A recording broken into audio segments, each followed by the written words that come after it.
રાજકોટમાં નકલી ભુવા સતીશ ધામીની સામે વધુ એક પીડિત સામે આવ્યા। સતીશ ધામીએ છેતરપિંડી કરી આર્થિક શોષણ કર્યાના આક્ષેપ લાગ્યા।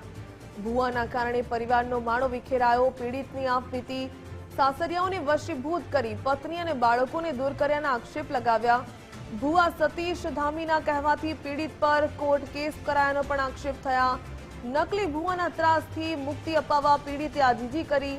રાજકોટમાં ભુવા સામે છેતરપિંડી અને વહેમ ફેલાવવાની વધુ એક ફરિયાદ નોંધાઈ।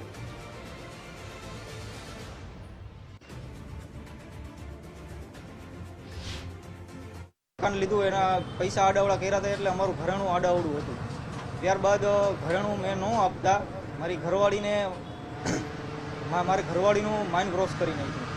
મારી ઘરવાળીનું માઇન્ડ વોશ કરી નાખ્યા બાદ મેં એને 16/2/2025ના રોજ મેં એને મેસેજ કર્યો, વાત કરી કે તારે પૈસાની જરૂર છે તો હું આવું તો હું તને પૈસા આપી જાઉં એમ। ત્યારબાદ એને મને સીધું કંઈ બોલાચાલી વગર સીધું એવી રીતે કીધું કે મારે તમારી સાથે કંઈ રાખવું નથી અને આભાર તમે મને પૈસાનું કીધું। 20 વર્ષ પછી મારા ઘરમાં નાના છોકરાનો અવાજ આવતો હતો એ પણ બંધ થઈ ગયો છે। મારો માળો સાવ વીખી નાખ્યો છે। હું હેરાન થઈ ગયો છું।